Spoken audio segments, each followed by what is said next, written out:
So we're going to talk about this Sherrone Moore scandal today and what can we actually learn from it, not just what's in the tabloids, but what can we learn from it. First, let's talk a little bit about it. So Sherrone Moore was the head coach for the University of Michigan.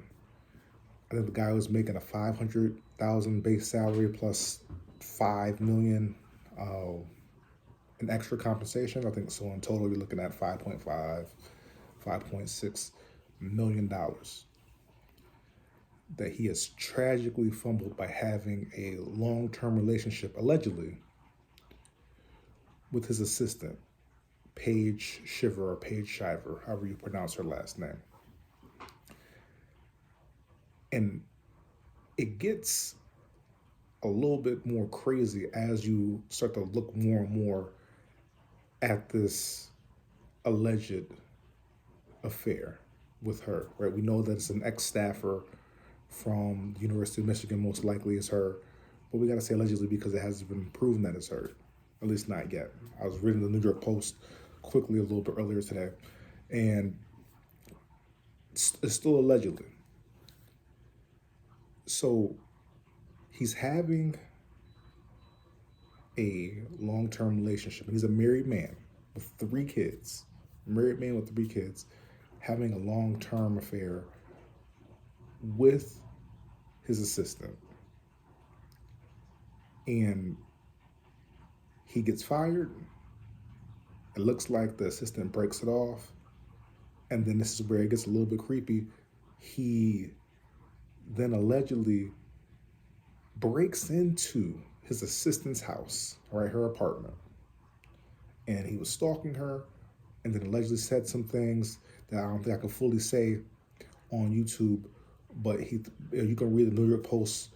I think it was posted about 12 hours ago. You can read the New York Post article on that or Google it. He allegedly said that he was going to make her watch something. All right. You can read it to go see what he actually said. So then I believe that there's other articles that say that his wife has to actually call the medical folks to come and go and get him, is what I read in one of the articles. This blows my mind because we're talking about fumbling over $5 million. We're talking about a married man who should have in no way been doing anything with anybody except his wife. We're talking about letting down his kids. We're talking about letting down the University of Michigan community. All right, if he became the head coach, he couldn't have been that bad. And we know that Michigan is a historically a great football university. So he's letting down all the fans and all the people who thought that he was going to bring maybe a future championship to the university. It's just sad in so many different ways. Then he gets arrested for a few misdemeanors: stalking, home invasion, and there's one that I think that I'm missing. All right, after getting fired.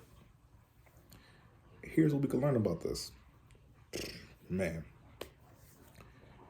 this is why in my last few videos, you got to go back to find them. In my last few videos, I have said, ladies, you are not a side piece. You are not a side piece. You are the main dish. You should be the focal point. You should be the prize. If you are not the prize, if you are not the main dish, if you are just a side thing, right? If you're not the main course, right? If you ain't the ham, if you ain't the turkey, you're just the green beans or something. I like the peas. Peas, if you're one of those dishes, maybe you're the macaroni. But still a side dish. You got to run away from that relationship. You got to run away. Because there's something not quite right with a man who wants and pursues having something else on the side. How how do you have time for coaching? How do you have time for 3 kids?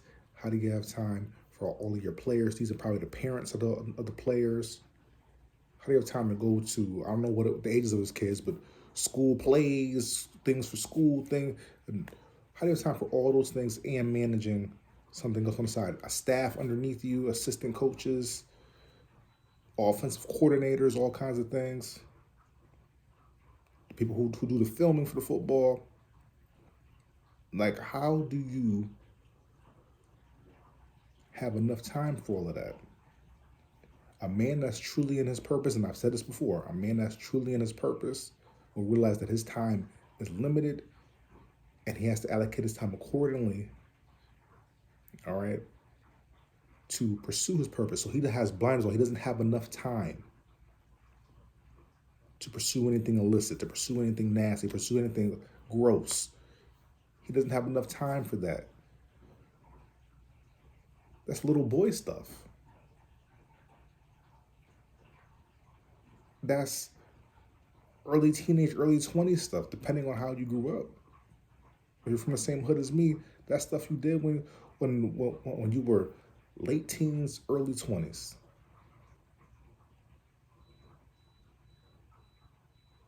You know, when you were a child and you thought as a child, you acted like a child.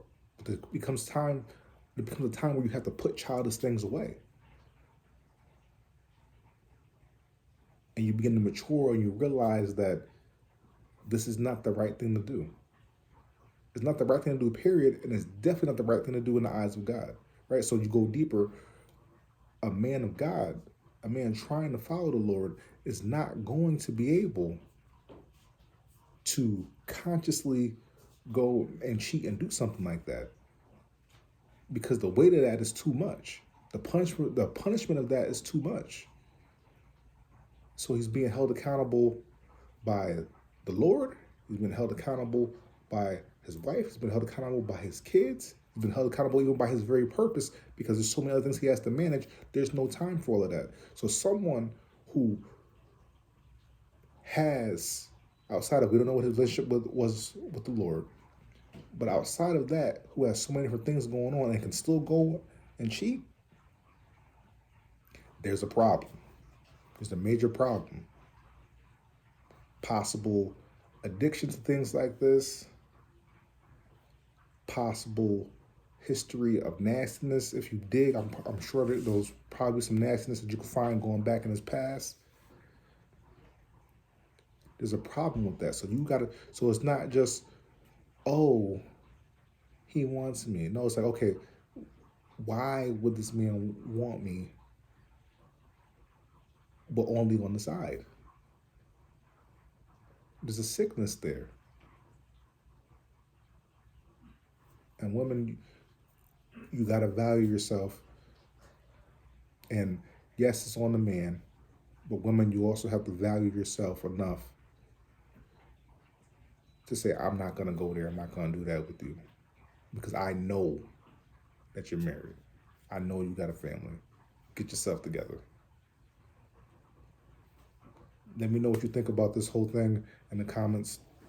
I think it's sad. I think it's really sad. I think that it's puts a stain on leadership, puts a stain on Black men being in leadership. It's just sad on so many different levels. And I know it's late, but we all gotta do better.